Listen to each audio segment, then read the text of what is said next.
is Navrachna International School, a regular morning at the school.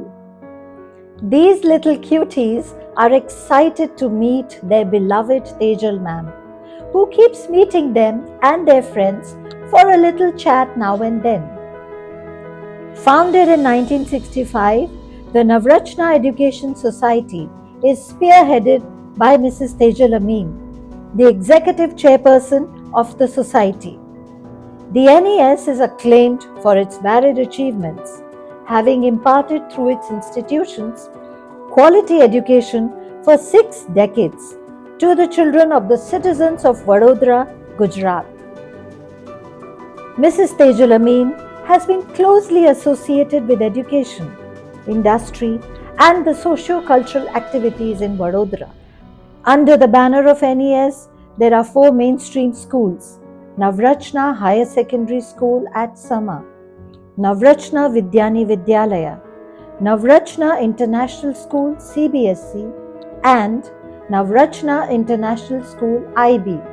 Besides the Navrachna University, the Navrachna Sports Academy, the Navkashalya, and the Eklavya Model Residential School.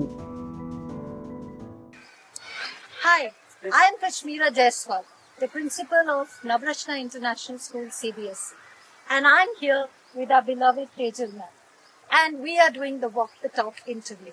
Ma'am, what do you think about the implementation of NEP in all the Navrachna schools?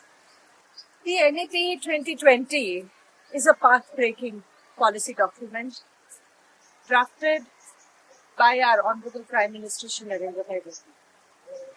It is path-breaking because it is charting a new way of thinking, strategy, pedagogy, and mindset, and most importantly, cultural shift that we need to bring about in our education system, schooling system.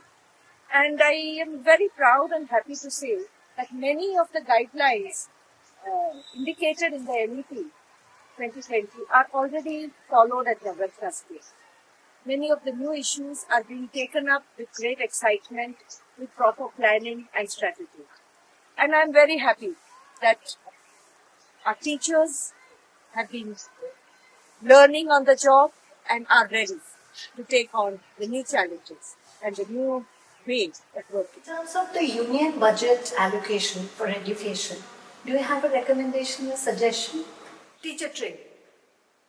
If NEP 2020 is to be realized in its full scope and extent, it is absolutely essential to retrain our existing teachers and train future teachers, both in terms of pedagogy, using the latest technology, and in the cultural shift, whereby they bring pride for our nation, pride for the ancient wisdom, and yet move forward in a contemporary world.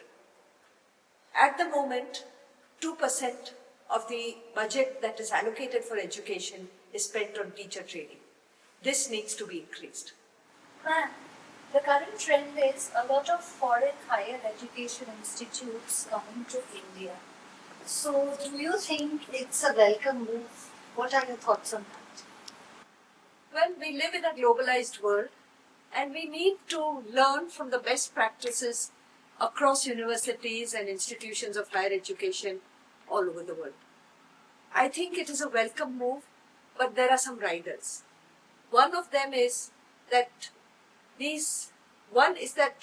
institutions with a good track record of academics, teaching faculty should be coming to India.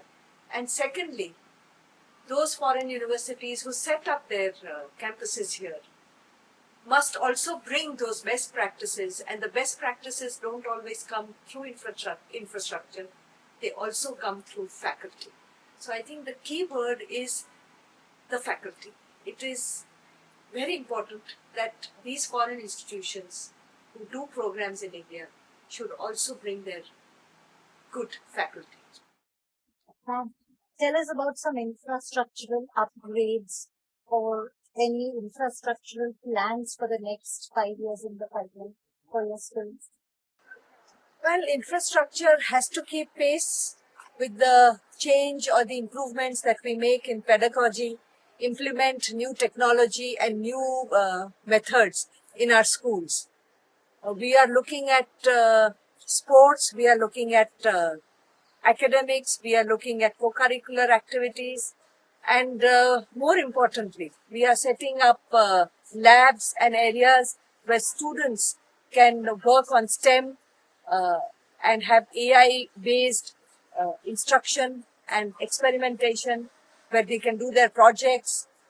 The emphasis is on experiential and self-learning, and we are setting up, we are creating infrastructure to enable students to learn on their own, to experiment, explore and discover.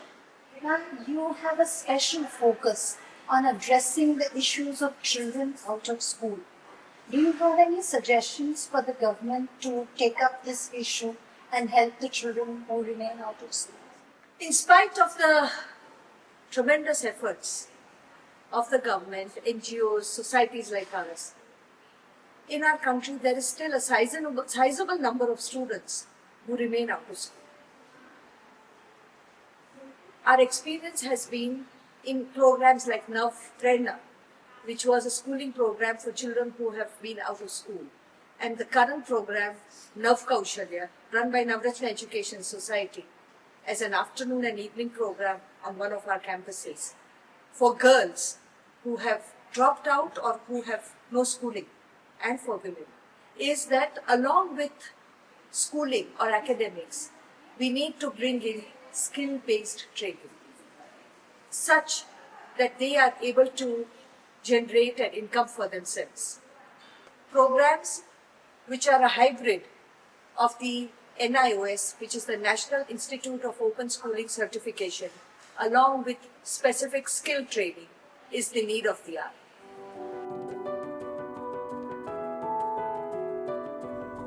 The Power to Teach by Parker J. Palmer.